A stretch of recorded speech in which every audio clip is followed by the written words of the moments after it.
Mbote mbote na biso, mbote na pesibino, joyeuse fête de Noël et de Nouvel An. Voilà, chers amis, c'est encore moi, votre humble serviteur, Google. Et je crois bien que ces derniers temps, j'étais un tout petit peu absent. Voilà, je faisais plus de émissions, mais ne vous en faites pas. I was very busy. Donc, nazalaki pena kwenda photo ka temps ya la guité, espace vraiment ya la guité. Bolimbi Sanga, c'est comme ça. Peut-être tous à la présent, tous à l'absent, mais on est toujours en famille, ok? On est présent à tout moment, na katamite manabino. Na ebike, bo, senga kinga mingi. Na sa la bino boye, na lube la bino boye, mais na zui na nga tante, Bolimbi Sangai. Aujourd'hui, je reviens encore, les gars, pour vous parler de Chilombo. Comme je vous ai dit, le mal du Congo s'appelle Chilombo. Le mal du Congo s'appelle Chilombo. Nakanisi makambo ya élection na yebisaka bino déjà na lobaka moyibi soki ayibi mbala moko bakangi ete ayaka suko yiba. Na lobaka na bino eloko wana moyibi oyo ayibi bakangi ete azonga lisuko yiba. C'est Chilombo. Parce que l'élection oyo akuti ko gouverner 5 ans oyo ayiba ki yango fayulu. Ayiba yango fayulu na deal moko basalaka entre ye na Joseph Kabila. Avec la bénédiction, il y a OIA dans plusieurs pays africains et plusieurs présidents africains. Oyo balinga yike Chilombo azala président pour baya ko piller le Congo, pas seulement eux, y compris Yemoko Chilombo, baya ko piller. Raison pour laquelle il sait comment manipuler les Quinois, voilà. Les Quinois, comme un problème pour le Congo. Voilà, les Quinois devient un problème pour le Congo, un danger potentiel pour le Congo, les Quinois. Parce que les Quinois ne sont pas intelligents.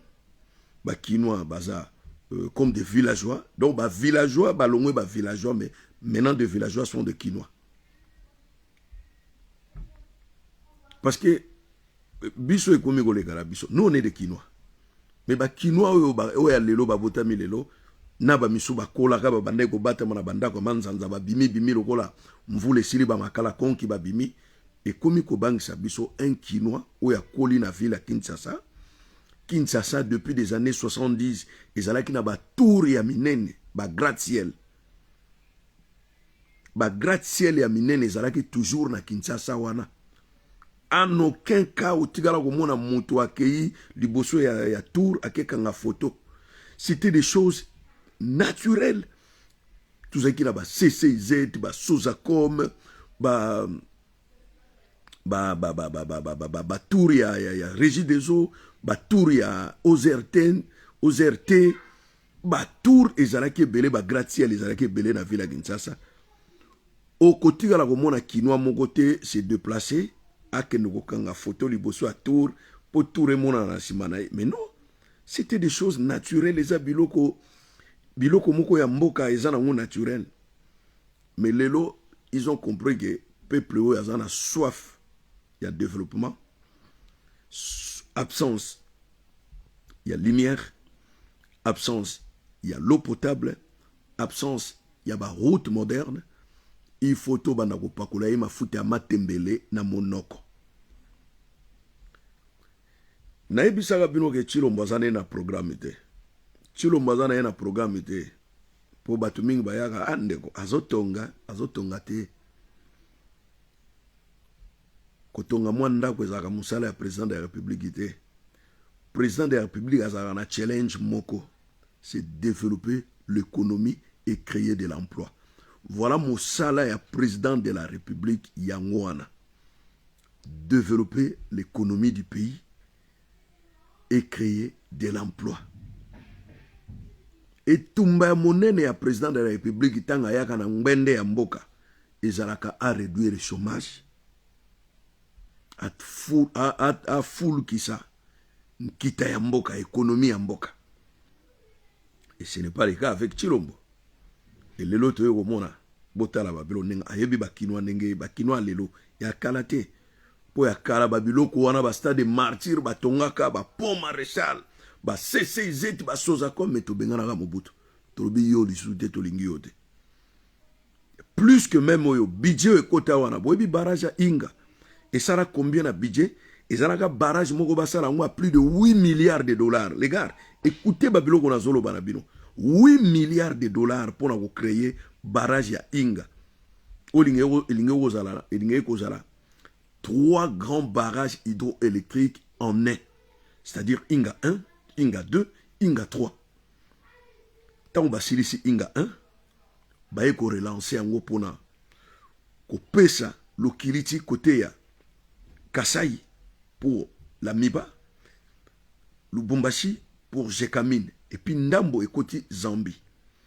Villa Kinshasa zongo mutebanda ko nourrir biso. Baye ko pesa Ndambo ya Inga côté ya IPN et kitaki na Gombe. Normalement Inga etikala ko sala musala na ngote ke pesa lokiliti to courant na ville province nyonso ya Kinshasa Inga pesa kite. Yango mona ka muso ko mona parti muso courant ezate mais parti muso courant ezali. Donc tous ala na deux lignes na kati ya ville Kinshasa. Tous na zongo 1 et puis tous na Inga 1. Or que Inga 1 wana il n'y a pas courant ville ya Kinshasa mobimba. Balongola ba système ya ba câble souterrain oyo ba salaki après le Belge. Ba go sala système moko na ebité système wana, ça n'existe même plus na mokili mobimba. Courant ele kagana sa mabele existe à lisusu te. Courant comme aérienne. Aérienne c'est pour éviter les dangers. Tala courant oyo batika na sa mabele bomi bato sukuli batu na ville Kinshasa batu ba mama batata bakufa il suffit kaka moi flaque d'eau stagnante moko boye salami wana érosion moke câble katani et telemisi courant boye zui na mai wana oyo nyonso akotia loko na mai kwa yenda. Ils n'ont pas pensé à ça. On croyait que Tshilombo ninga yaki alingara loba les gars malgré tout na yibi pouvoir ya Fayulu mais eza biso na biso bana mboka na proposé Fayulu poste ya premier ministre Ayato Salane Longo. C'est lui qui allait partir chercher Fayulu parce que yende mutaza moyibi balado ezande ye boyebi Tshilombo aza ko incarner tata na ye. Tshilombo aza ko incarner tata wa boti ye Tshisekedi wa Mulumba. Na bete la bino na lisolo na longoli nanu na sa na funguli parenthèse moko na ko kanga ngongo moko buna zongsi bino na lisolo tozala kinango. Il y a le mal du Congo, c'est Tshilombo. Tshilombo incarne vraiment la vraie face cachée de Tshisekedi wa Mulumba. Webi kala Mosengo Laurent Mosengo Pasinia abanda ko yebisa biso tolaki ba petit alobi geta Tshisekedi obozo mona oyo bozo benga opposant na moyi azalaka opposant na pokwa akendaka kumela supu ya ndakala na Ntsele na Mobutu biso tozo telemela Mosengo ta Mosengo eko kufa ndeto oyo ndimake ezalaki opposition moko ya lokuta manipulé par Mobutu et Tshisekedi eux-mêmes balingaki ba mema peuple ndengo wana Tshisekedi azwa pouvoir d'ailleurs toi iko monango moto babane ko benga ennemi juré ya Mobutu Tshisekedi wa Mulumba. Mobutu tanga avec maladi Tshisekedi azui asengi ba pesi jet privé na présidence na maison civile ya Mobutu ba pesi Tshisekedi jet privé alobi na keta la frère nanga akeiti na mbete hôpital bisika Mobutu azalaki ayebisi Mobutu ke mwana mai ndenge tokanaki que yo na protéger yo ti unganzama na ngwende ya mboka ti ngonga oyo komona ke ozasu na makasi te opesa nga mpifu. Mobutu abi bon problème ite. Alors ce sont des Américains qui se sont opposés na likambo wana ke Mobutu apesa Tshisekedi pouvoir te mais Mobutu akomaki prêt a ndimi vraiment boye bangwana papa ngwanda témoigner yango. Mama Bobila dawa témoigner yango Mobutu akomaki prêt akamata pouvoir apesa na Tshisekedi wa Mulumba parce que zaki Dio na bango mibale. Dio babandaki nde ko aveugler biso peuple. Mais Tshisekedi wa Mulumba a joué un rôle moko très très très important pour soutenir pouvoir ya Mobutu. Pas seulement azalaki moko na bakomi ya manifeste de l'ancienne. O lelo mwana ne akoma ko beta mbondalo baki ezalaki malamu constitution moko likunzi mobeko moko ya malamu pona ko battre ekolo orga yaki mabe. Ezalaki ebe. Ezalaki pona intérêt ya mboka te mais ezalaki pona intérêt ya ba individu. Manifeste de l'ancienne nazana ngwawa. Na tanga yango bandeliti na suka.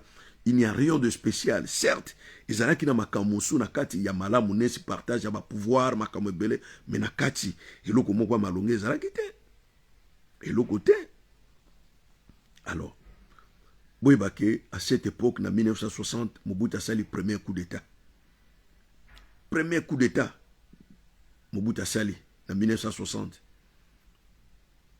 Na 61 akoya ko Mema Lumumba, le premier ministre ya Mboka Congo après l'indépendance du 30 juin 1960, a conduire Lumumba jusqu'à sa mort.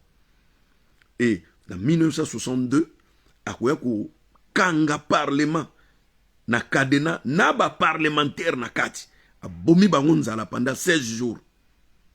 Bozolanda makambo na zolo banabino Mobutu. Et a tinda le président en exercice Joseph Kasavubu en exil na kati ya village na ye na Boma ti a interdire l'autorisation ya kobima kokende Suisse kozwa ba soins nécessaires pour la santé na ye mbuta muntu akeko kufa na village na ye. Et en 1965 il organisa une fausse élection présidentielle où lui-même devient le président en 1965. Et pour en faire, il avait plein d'ennemis. Bateau batelemelaki gouvernement ya Lumumba, c'est-à-dire Bakatange ba groupe ya Bachombe. Vous comprenez? Batouana bake osa la sécession na bango, bazui parti ndambo ya Kasai, parti ndambo ya Katanga. Basali lisolo na bango côté kuna. Donc kati eteni ndambo ya mboka. Alors, Mobutu pour en faire, il fait venir Tshisekedi wa Mulumba. Oyo baebana excusez-moi, Baïbanaki bien avant, depuis Kananga. Parce que Mobutu est parti faire une formation du journalisme na Kananga. Bisika a eu la relation na Tshisekedi wa Mulumba.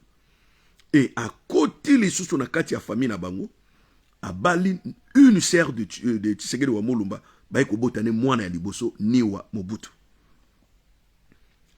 Donc c'était des gens qui se connaissaient déjà bien avant en dehors de la politique. Vous me suivez, j'espère. Alors, pour en faire, Mobutu fait appel à Tshisekedi wa Mulumba. Na premier coup d'état, Atiye vice-ministre ya justice, Oyo Arozana signature ya Souka pour l'exécution de Lumumba en 1961. Vous me comprenez? En 65, a été nommé un militaire comme lui, premier ministre, général Moulamba. Et à quoi Tshisekedi, ministre de l'Intérieur et des Affaires coutumiers. Vous voyez ça pour la nine. Ministre de l'Intérieur à Salah Moussalanine.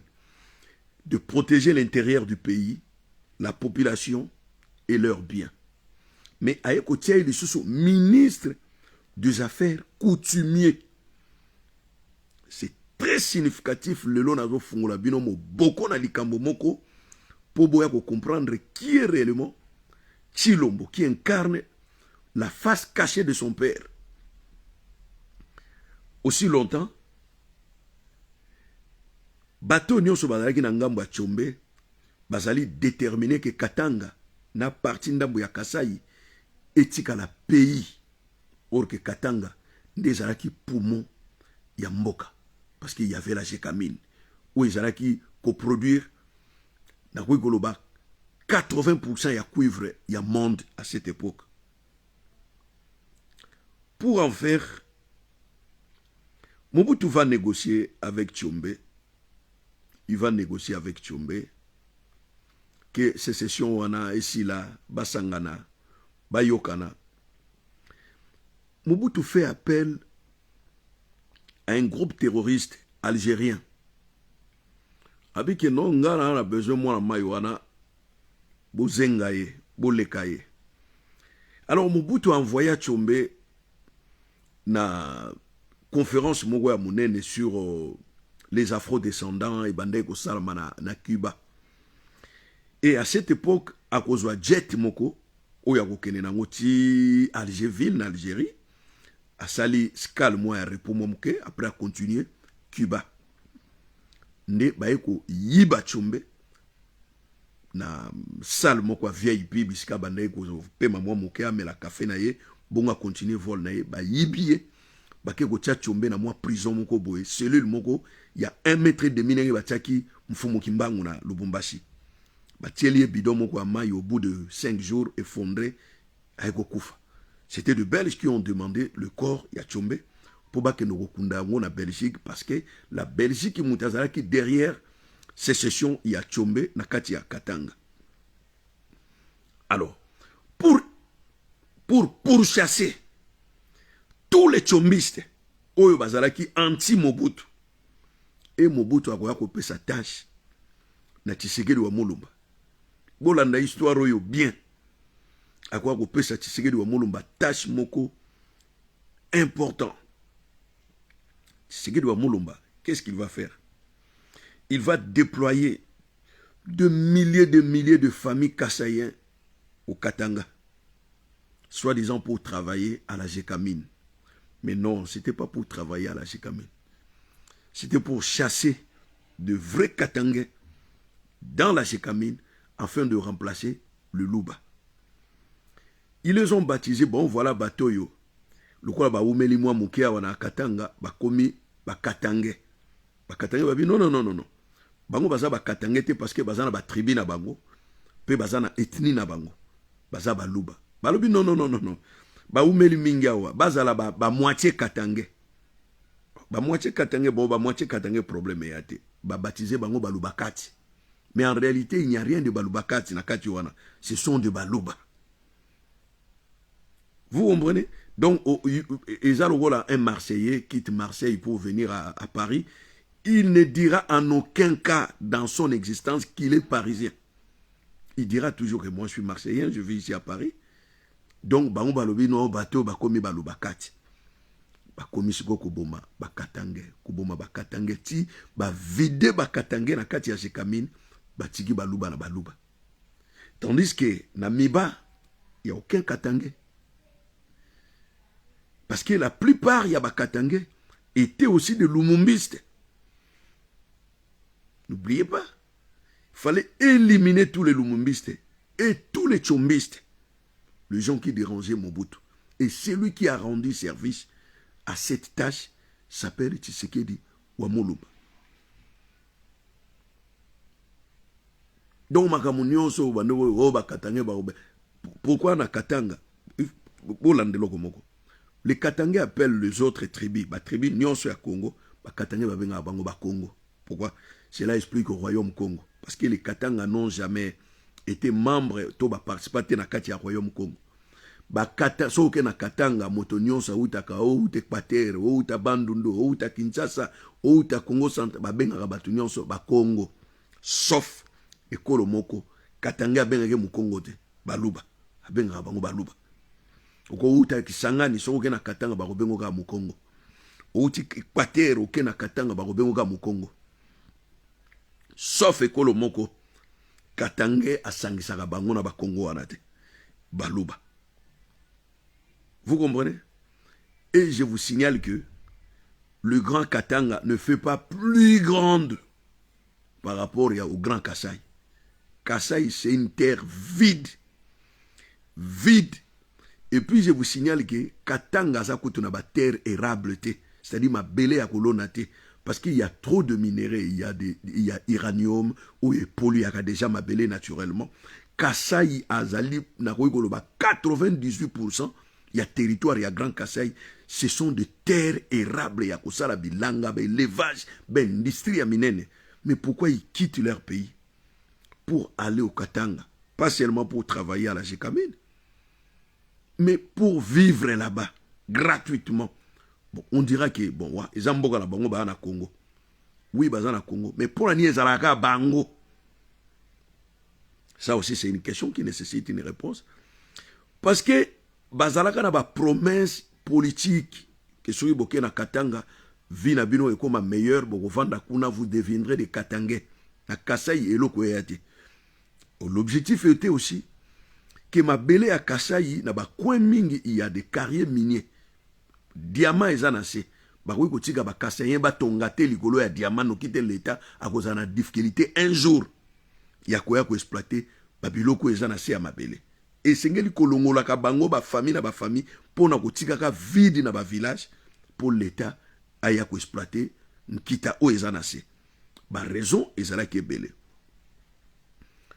Kangi parenthèse wana bokoye basal boulot yo Tshisekedi wa Mulumba salaki nenga boma bakatange bele basala ba fausse commune na Katanga kuna bakunda ba famille na ba famille bato nyonso bagi ba chombiste ba lumumbiste bakunda kunda bango ba fausse commune et bandi na malukute. Vous comprenez? Et à cette époque Tshisekedi Tshilombo était vivant, il voyait ce que faisait son père, tel fils tel père. Pour en faire, il vous dit que bon voilà, c'est un centre financier. Centre de finance pour discuter makamunini ya mboka. Qu'est-ce que l'État ou tes attentes le meilleur mogote. Et puis, ba building pour esala nini. Congo est en route te. Congo en est en ba route te. Donc on mit tongsa mate ki o longwe kini o na beti na tour mogo boye na kenge. Ya o kemba moyen to kokoma kuna mutu kesi baby yo. Pasteur Mogo Boye, bazo benge pasteur violeur. Akimagi na Canada kuna babane ko lukaye banine. Ba pesie jeep ya sika na présidence de la République. Ya sika. Ba Hyundai na bango bazo kaba mikolo yo soki pe basali usine fabrika ba Hyundai na Congo na ebite. Akena ngo kota ba kwango kuna e kufi nyonso pour moteur ebeti pour nzela ezate matiti na zelo e kotier na moteur bébissier motukasika. Comment voulez-vous comprendre que dans un pays où il n'y a pas de route, donc na Congo pour na wolongwa Kinshasa au Kisangani ezali quasi impossible. Même na nzela mai ezali impossible parce que fleuve ezana ba masua oyo esukulaka mabele elongolaka mabele sikoyo ematiaka mabele elongolaka salite masua wana depuis mondela kena na 1960 tilelo etikala kozala te. Soki ozwi masua nzelo ezali plus ou moins 600 km à pamba ko sala ngo 4 jours au sala ngo 38 jours ou bien 39 jours pour na Kisangani. Donc c'est quasi impossible. Pour na kokende ba Congo tellement il y a plusieurs sites dans le vingtaine de sites na kati ebale bozo risquer liwa. Donc nzela ya malamu ezali ka mpepo pe nzela ya makolo. Nzela ya makolo bazana nini? Bazana route nationale, tala route nationale, pas autoroute. Bakamata pe na route nationale ngo batie péage, baza ko fucha batolomeya. Ta bazala ka motema mabe bondoki. Organizela wana Congo central ezali grande ville qui fait 40 fois plus grande que Kinshasa. 40 fois plus grande que Kinshasa, Congo central. Et il y a une autoroute. Même il y a 600 km à Pamba, Kinshasa, Mwanda, Boma. Autoroute. Mais non. Mais non. Si le mot pour y aller, na osala autoroute. Si on a sali autoroute, vous permettre bateau yo. Batu baza kuna soki yo mesala mina Kinshasa bazoba mituka rapide ba ko renforcer Kinshasa. Na osala po autoroute tete kwango non plus tiki kwiti. Na ko bongisela bango pe courante inga na wotika ngaka bongo. Vous savez l'histoire là inga espère espagnol ba yaki po bazwa gestion nango batia plus ou moins 111 millions pour ba bongisa inga ti masolo le kabo. Donc c'est dans le plan. Il faut que tika congolais molili parce que ceux qui courent côté Congo mobimba, les gens vont rentrer dans le village, bako banako produire, bako komana mbongo. Et à travers Mbongo, yo président république ko créer dictature parce que bako ko somba mindu qui peut ba vuzuli na tête à pays. Ça dit tout est calculé. Il faut Congolais demeurer cause à la pauvre. C'est pour cela un homme pauvre ne réfléchit pas. Un homme pauvre ne réfléchit pas. Un homme pauvre nyonso même mwinda ya fwadisu a mon rango spécial. Parce que comme on dit, le ventre affamé n'a point d'oreille. Yango monaki il faut bakamata mbongo ebele na caisse de l'État plus de 520 millions ba organiser G ya francophonie na intérêt ya banani. C'est juste pour na kopakola kabino mafuta matembele na monoko pour bolingi bongo. Et basali en sorte que génération des années 70, des années 80, ba jeune mingi wana il faut ba bimisaka bango libanda ya mboka. Batika génération ya sika ya bano babotami na 90. Voilà, 2000. Na kanisi mwana babotami na 2000 aza déjà na 23 ans, il n'est pas intelligent, abi ko komate, abi ko tangate, il n'a jamais vécu, voilà. Donc ceux batongeli ndako moko batie mwinda bisika wana akokamwa. C'est pour cela que vous voyez des réels, des vidéos, des séquentiels où ba jeune bazwa ko sepela bandako ya ba conteneur ou basalaki na stade Tata Raphaël batie minda. Babi mukonzi aseli biso boulevard basala na stade côté stade yali. Tout basala ka ba route mitoyenne. Ba route moko ya mike pour nous permettre na ba mituka ebima na grande route parce que vous avez déjà le boulevard du Sendwe. Donc oui sous ça la boulevard na kati ya stade. Alors, Soko Kengeli Chilombo, il ne construit pas des zones vertes. Ba parc ya bana, ba toboggan, ba nini, na Congo ba ebi na bangwa ngote. Mais lui, il sait, il a vécu l'Europe. Ayebi comment ça marche en Europe. Mais azo salango na lolenge ya ba Congolais. Regardez ce qu'il a construit au Congo pendant quinquennat naï. Asali salle culturelle pour ba mission ba na kobina, ba théâtre. Ça va bien avec avec le quinoa. Salle culturelle, amphithéâtre, il y a 2000 places. Ça est le bino kuna bobana keniko sa musée banini. Azotongela bino yo arena kuna ego bando zalaka ba musique, ba théâtre, ba biloko ezanga tina. Et centre à finance pour vous dire que sikoyo nde toko bando ko traiter makambo ya misolo ya mboka ya nkita ya mboka, mais en réalité non. Eza nango ba bâtiment moko archaïque. Eza solidité ko iko kweya au jour au lendemain et bomi batonyon so bazali zinga zinga. Uyo que nous mona 3 gratte-ciel batongango au bout de 9 mois. 9 mois pour l'année. Aye baye ke esa la bling bling panda ngongo azoke na mapona minaye ay nogirango pe mbango ba G2 e baniko pumbwa e komi milliers moko touristique ba kino ba komi ko kende ko kanga ba photo. Obo sanate Kabila aussi l'a fait. Na rond-point wana ya gare centrale tango basala ki fontaine wana ezobimisa mai batie e keko ya léopard na kati ya mai e komaki milliers balobi mboke bongi e bakomi kokanga ba photo lelo bato bakendaka lisu bomoni bo soto e koma wana fontaine wana bimaka so mai te banzela nyonso ya mike babongisaki wana basalaki mwa ba coffrage wana ya ba carrelage et beba bato bakendaka so na gare centrale kokanga ba photo. C'est pareil. Il y aura nos sociétés qui n'existent même pas en Turquie. 1000 vestes. Société où ils ont tonga Congo. Te Congo te me tonga moi biloko mibali misato a Kinshasa. Siko ba komi na yo arena. Et ba Congolais mingi oyo bazali kuna. E mboka zo bonga. Mukonza obongisa mboka me bato bazo uta poto tango bazo kende babi. Salité za na mboko yo. Il faut un changement vraiment à la tête du pays. Batunde bazo uta libanda bazo comprendre makambo eza sur le terrain. Mais bango moko ba kinoa bazo beta kaka mbunda sisa bidimbo mokonza zo tonga. Chers amis, chers compatriotes, nakanisi ceux qui te continuent na Chilombo, peuple wana wakoma le plus pauvre, le plus malheureux. Parce que Chilombo a rememela bango employé, a créé ba employé.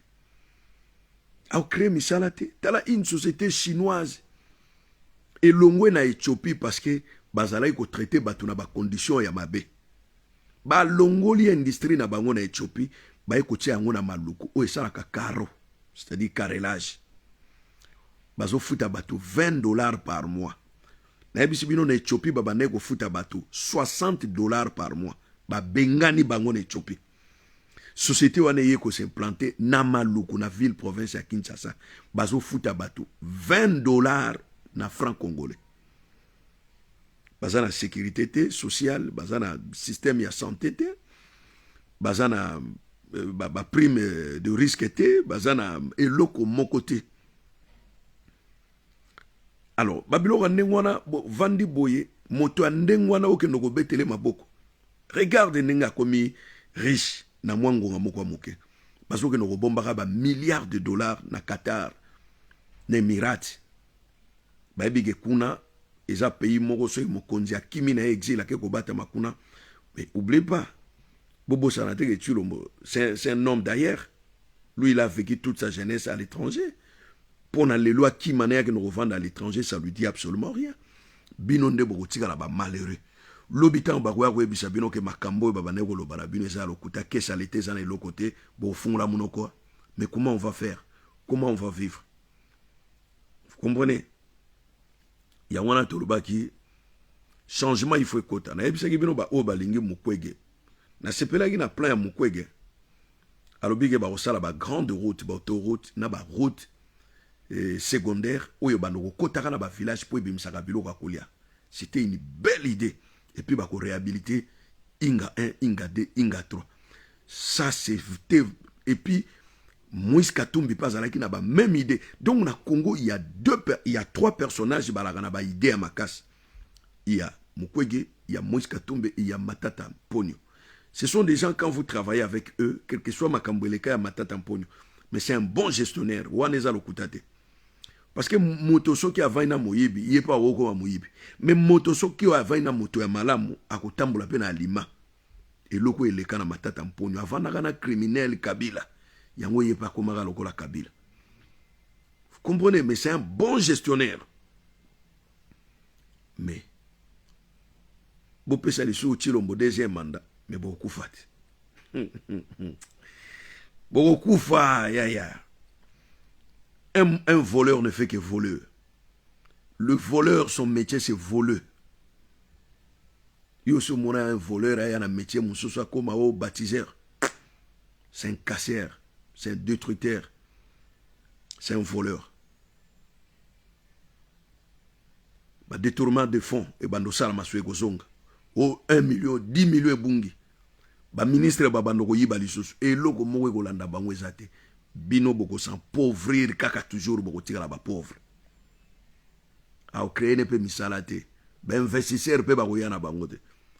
Yo so mona conférence moko salami où les investisseurs promettent Tshilombo ya ko investir na Congo. Rien. Ti jusqu'à ce que ba ko zo société wana oyo ba bengana ki na Éthiopie. Pour baya kotia ngona maluko afin que va créer moins 500 emplois. Simbite batubazo ki mana bango jour au lendemain et les Chinois commencent même à faire venir les Chinois pour travailler au Congo dans leur propre société. Or que c'est interdit selon la loi. Donc zéro emploi. Donc ba Kinois nyonso ba komaka ba kopera. Kinois tout a komaka a kopera. Mais le danger où ezali boso na bango nego phénomène Koulouna au Mona. Simone de Beauvoir a dit quelque part, lorsque la pauvreté entre par la porte, la vraie vie ou l'amour sort par la fenêtre. Tant nzala ekota kana kati ya mboka. Bo moto ya bato ebimaka kimaka na mboka. Bo nyama nde ingelaka. Phénomène Koulouna Mona qui lelo a défaut comme sikoyo banditisme ya main armée kena moyi pena boy ka ba betio masasi ba botoli au sac ba botoli au téléphone le vieux yo ba congolais bazo kene nango to komi na zone rouge, une grande ligne rouge ezali boso na biso, c'est-à-dire température et matière à souffrance. Il faut changer les donnes en commençant par la tête du pays. Il faut que l'on la Tshilombo et ses complices. So yubino bozo landa bandako wana zo tonga ya mbangu wana ya moto moko wana ya mbangu ya moto po al botale loko basali bino. Il fait appel à une société indienne pour retonga la bino hôpital. Kabila l'a fait. Hôpital de cinquantaine. Où en sommes-nous avec cet hôpital? Et bomi ba congolais soukoli ba congolais ba kima.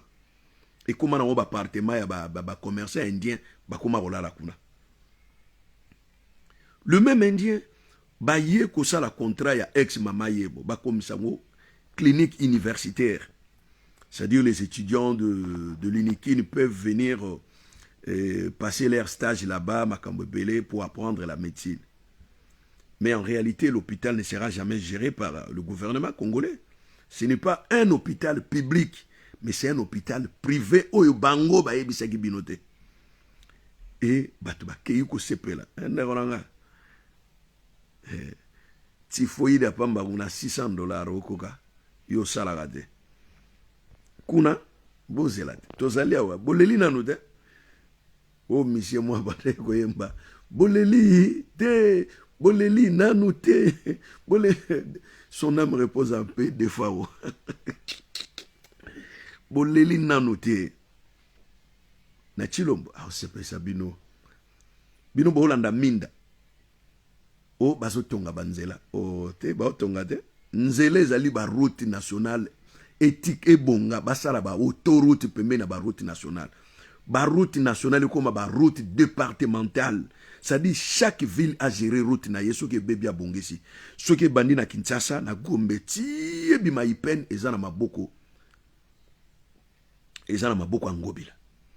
E bandi na Kazangolo ti ezana maboko gouverneur ya Congo central. Ça dit e comme ba route départementale et ezwa soin nango na ba gouverneur nango. Mais l'état sikoyo asala ba autoroute asali yango. Abidjan kutu ya pambo Togo ezana ba autoroute sans compter Nigeria ezana ngo tina kati ya ba océan ba pont bino beta kantang ba pont Marechal pont bango bazana ba pont avec autoroute il y a 17 km et uti na aéroport et ko bima tina island na Lagos bo kendo kotala Abuja la ville capitale ya Nigeria au fungula munoko bomoni basala ka makelele ya koganga sisa bidimbu tozotonga mokonza zotonga You arena oyo wana bozotonga arena de Kinshasa. Donc balobini na Kigali za 14 000 places. Mais les Rwandais sont combien? Ils ne sont que 11 millions d'habitants. Ils ne sont que 11 millions d'habitants. Les Français sont 63 millions d'habitants. Bazana You arena ya combien? Il y a 40 000 places. Comment expliquer que Bino bozana 100 millions d'habitants au lieu botonga You arena 60 000 places. Bozotonga ya 20 000 places. Pe bozobeta na ngombonda. Et puis, ezali a bisoté to zui ango nyongo, et pas ya ba turc, selon ba koro Erdogan a signé ki na Chilombo. Pendant 30 ans, bango mutu bako gérer ango. Mama ye mo ba indien mutu bako gérer ango pendant 33 ans. Ba 3 tours wana ya centre de finance, ba turc bako gérer ango pendant 20 ans, après bazongi seli biso. Donc, tozo loué banda kumoko na lopango na biso, pas na biso moko. C'est quoi ça?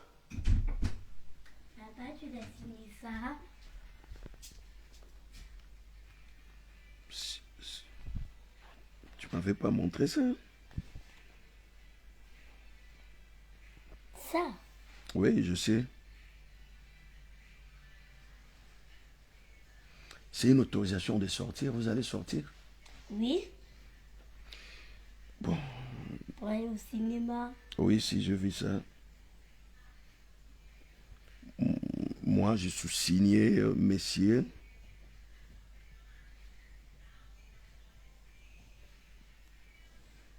Keila, ma fille.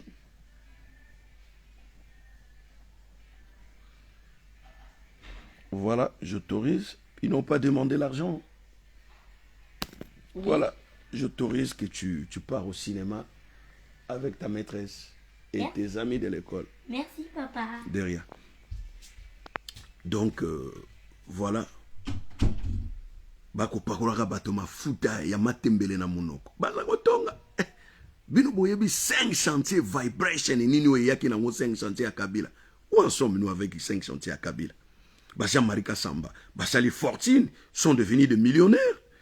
Bino ba Congolais besoin nini na masolo wana ya Kabila. 18 ans de règne sans partage. A bomi bino atindi bino en exil. Il est là. Akinga kati calmement comme si rien n'était. Et puis nayo komona yo nani yo tipo ya sufraka miso yo. O miso linga wana porte parole soki ya PPRD. Mikolo aza mingi na TikTok. Azo passer, azo participer na émission moko pour na endormir population. Kolo bakidon voilà, bango bazo proposer boye bango na opposition, mais bango na opposition tende konanga. Ce sont eux papi soki papi Ntamba voilà papi Tamba botala ye na TikTok bokomona ye aza na ba plateforme belé donc 24 heures sur 24 heures na yebite na problème sanitaire ya santé azalaka nango ya obésité ya misu na yebite azosala ndenge nini pona kolala papi Tamba aza toujours na TikTok en train d'intervenir na participé na émission moko na zongisi mbangu na nzela lelo bato bazobeta masolo parce que les gens me demandent et Google où en sommes-nous avec Kabila? Maintenant Kabila est toujours avec Tshilombo. Oh donc bino bozo kansa Kabila ki wapi? C'est Kabila qui soutient même, c'est Kabila qui a fait venir même ba milice au lelo ba komi ko sala garde rapprochée ya Félix Tshilombo. Plus de 1000 militaires ba roumains, 1000 militaires. Oh baza ba ex-militaires. Non, ce sont des jeunes. Ce sont des jeunes. Donc il a autour de lui plus ou moins 2000 personnes au bazar au la sécurité. Il y a Tshilombo actuellement. Ce sont des milices. Et pourquoi il a fait venir des milices? Binomo Boyebi a ébaye ke goyinda. Aouti go formé ba militaires, 40 000 militaires. Il y a quand qui on dirait ça une espèce, il y a deux espèces. Ba vous la simanaye pour nous mater population ko bomba peuple. Aïe au monde que ce n'est pas le cas. Akendaki kosala omoni ba policier ba kendaki kuna na eside baza ba vrai policier te balatika ka tenir à la police na mindoki ezali ba combattant ya IDPS, c'était pas la police parce que un policier une fois filmé ba ko identifier ye ko porter plainte na babiloko yo ya sali to mona rango policier moko abetaka moto mwana mwasi moko masasi na mbanga ba évacuer ka na Afrique du Sud policier wana bakangaka ye mwana mwasi oyo abomaki Roxy bakangaki ye capitaine wana boyebi kaza na prison makala ti lelo. Donc un policier ne peut pas venir s'aventurer na makambo yo ko pese loko moko te ke ako boma population pour lobi ba identifier famille na ye et ba policier wana ba rappela ba famille toujours ba utiliser ba milice. D'ailleurs na 2011 tant que Tshisekedi wa Mulumba utaki Afrique du Sud aye ko zonga bateau ba betaka masasi wana c'était pas des Congolais, c'était des Rwandais Tutsi. Une milice Tutsi oyo Kabila faire venir na Kinshasa ne keke wana. Et la même chose eloko ezoleka na Kinshasa bateau bazolinga ba maté mouvement insurrectionnel ou ezolinga sala ma article 64, ce sont pas des Congolais, naza quoi vectir bino. Ce sont des milices oyo moko Tshilombo à faire venir na Congo. Donc, tout était prémédité déjà bien avant que pour ayebi que soka tie ba vrai policier ba ko identifier bango ba ko yeba ba famille na bango. A des fois pe mutu azwa kwa ko manifester mwana na yo moko to cousin na yo moko wana peraleki avanda na makala aveni boy ba quitter lo kuna ba s'en charger na famille na yo. Donc ce sont pas des vrais policiers congolais. Yo mona wape la police qui ko maté un mouvement insurrectionnel et ko sala chasse ya mabanga na ba mindoki. Et puis du coup Fayulu montre que tant aux population ko bimela batu wana ba kimi ba bosani na ba chargeur na ba munitions et chef à la police à l'obieza à l'okuta bango bazaki libanda. Donc il admet vraiment qu'il y avait des gens qui sont allés agresser un candidat président ou azali censé protéger par la même police. Vous voyez les vagabondage, il y a Tshilombo et Baniko Sala. Mes chers amis, chers compatriotes, Bolembate, on est là, derrière vous. Bolembate, Batiela Kibino Mabina, Bobina Kaba Église, Bokenda Kosambela, Namakambo, Boebi Mutuna Makolote. C'est à vous de prendre votre destin entre vos mains. Dieu ne viendra pas à votre rescousse. Dieu ne fera rien pour le Congo. Il a déjà tout fait. Il a fait même plus qu'ailleurs. Parce qu'ailleurs, Dieu... boakela bango cuivre kuna te coltan kuna te ba voisin na biso bazana eloko te mais nzamba salaki mingi, c'est-à-dire que si Dieu vraiment a fait le monde pendant 7 jours, non, le Congo Dieu a débordé, il a fait ça pendant 18 jours. Je vous dis vrai.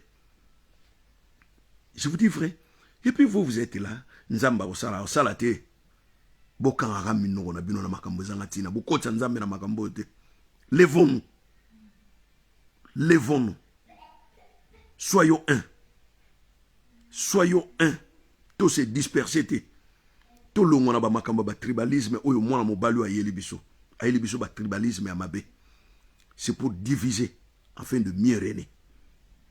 Et quand il va commencer à donner de miettes, les gens vont l'adorer. C'est comme ça nengozomona ba gili ba yokason qui reçoivent des miettes de sa part.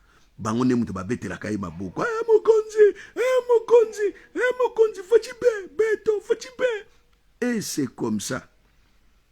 Je vous signale que le mec a inventé qui histoire, il y a le slogan, on a fachibe, aza en France. A comment on va en France, a une opportunité, mon go boya miki li benda, a tigala en France. Donc mutabongo to kendele pe nanda kunaye. Bon. Ici à commune moi si na bana awozo mbatate pour awozo ba mbote andenga ba combattant pena d'avoir commis une bêtise na mboka où les autres ko humilier mboka mais azona ngope mbongo te timolo moko chilombo alegaki na nzela na ye aye pena ebisi chilombo ke ngamu na salaki fachi bebe to ha bon okende poto na bagiri ba okende bobi msele pe fisa bomoni ne batu baza ko luka intérêt na bango moko oli intérêt ya mboka. Et vous êtes là, bah ce deuxième mandat, jamais, aussi mbaté. Batu bazana ba ambition aminene lokwa ba Moïse Katumbi ba Mukwege ba Fayulu, ba sala gouvernement na bango, ba bandami sala Congo fuluka. Et vous êtes là, azotonga nini. Vous les villageois, bino azotonga nini. Et puis des gens pauvres comme ça, bazo beta makolo kinga niti ba komi na limete ba le moment ma nyoko. Non, to tigla bateau tenté. Bateau to tigla bango tenté. To pesa bango tenté. So ibo tchilombo encore deuxième mandat. Ba détournement ya fond, insécurité ko kota na ville Kinshasa. Insalubrité aux na Kinshasa wana. Pauvreté et endurcir et comme encore plus en plus précaire. Et puis à la fin, vous n'allez pas beaucoup de misalaté. Bosalaka. Pesanga combo entreprise na yo. Pesanga immatriculation ya service na yo. Yo kinwa osalaka wapi. Bino nyonso bokana ba manutention Congo Futur azo sumbisa bino makila likolo ya manutention. Ko ngo tombola ka ba saki ya loso wana na mapeka ya ba 50 kg. Au bout de 3 semaines, oya wesebwe makila hémorroïde kwayenda bati ona cercueil yokei. Musani ni obozana okuna. Bino nyonso ba jeune nyonso ya banjili. Kimbanseke, matete, lemba.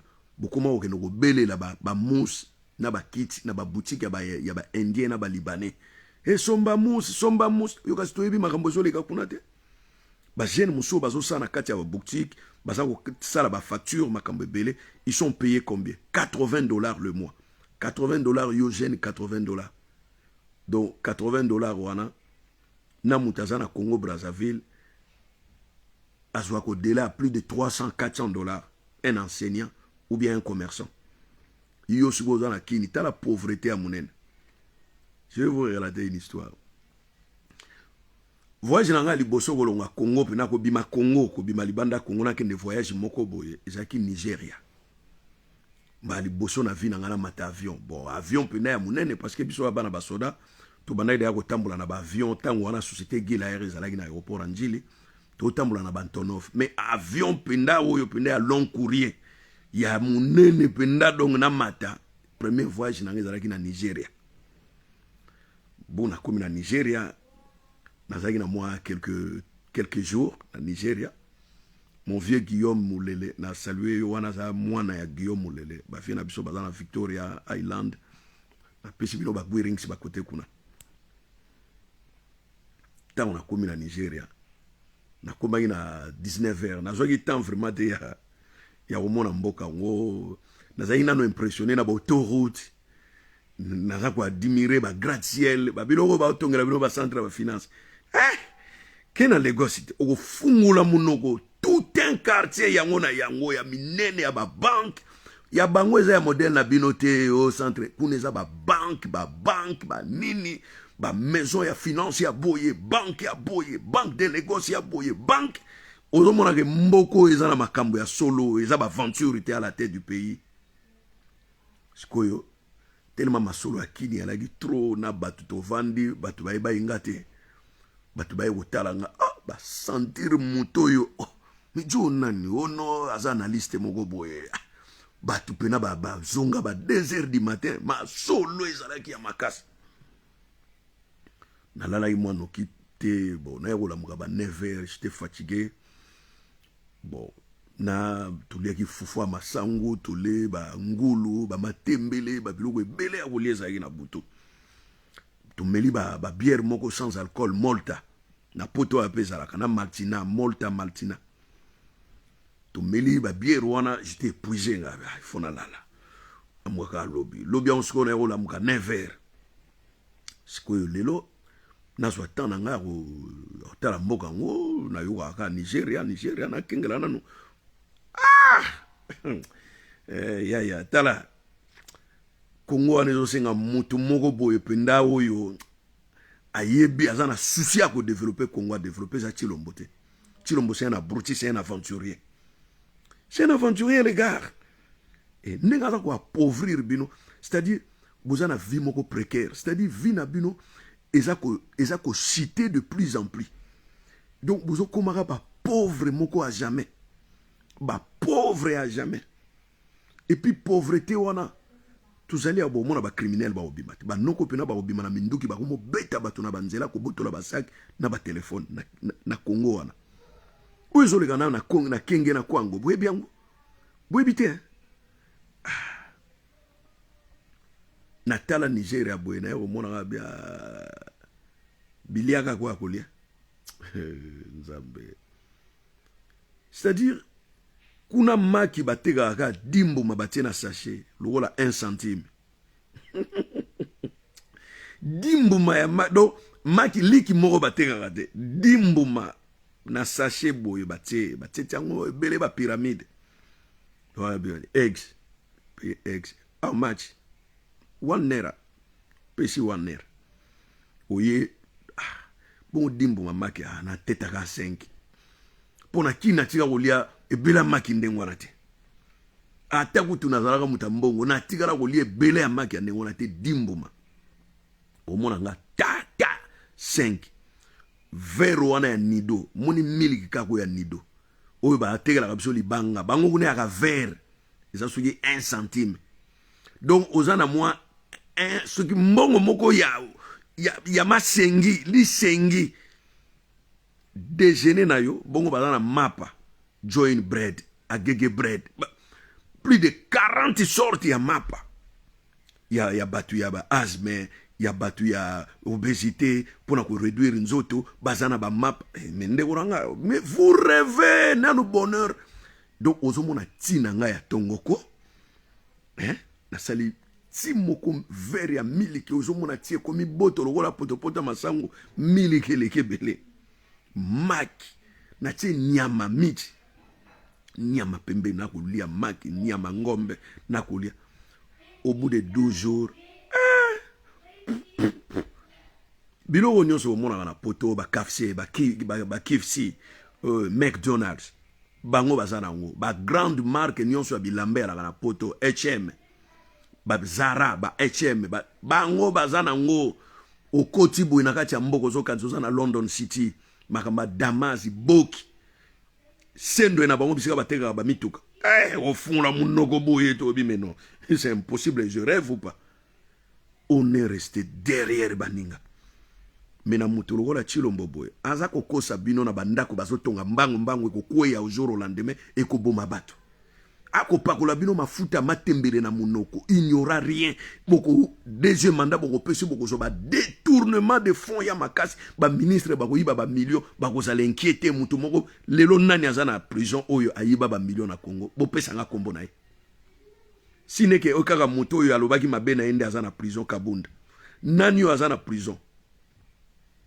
oyo ayiba ki ba millions azana prison aba bolakisa ngai kombo na ye komone na voilà muta ndengwana énergumena ndengwana nebo botika na ngbende ya mboka pensez à excusez-moi pensez à votre avenir les gars bozola ndanga na Goma na Kinshasa bozola ndanga mais oui nga bana nga oyoki mwana ye ko sinenga te cahier de correspondance entre l'école et le parent que bazana ndenge bazozonga kaka à l'école boy aza déjà na programme na ya retour à l'école. Elle n'a que 6 ans. Elle n'a que 6 ans. Ayebi déjà ko koma, ayebi makamonios.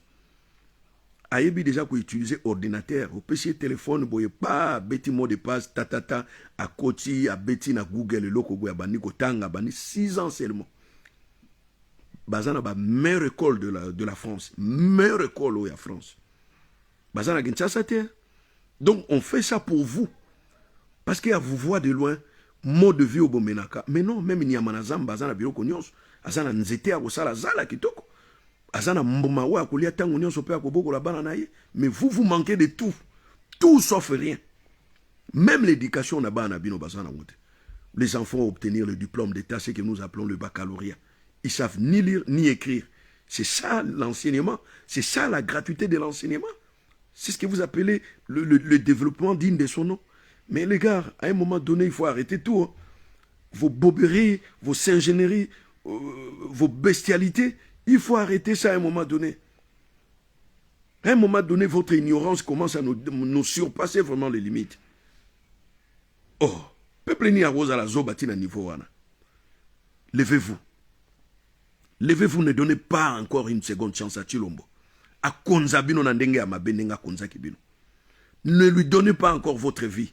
Parce qu'un mandat égale toute une vie. Un mandat d'un président égale une vie. Ne lui donnez encore pas cette chance-là. Du moins, il n'aura pas cette chance-là avec vous. Restez unis et soudés, peuple congolais. Bon, paix, ça chance ou anate. Même toi qui est en transition, sans lui, on s'en fout. Tout le monde va bêtiser au sur l'équipe à l'élection. Mais y était. Ingeta.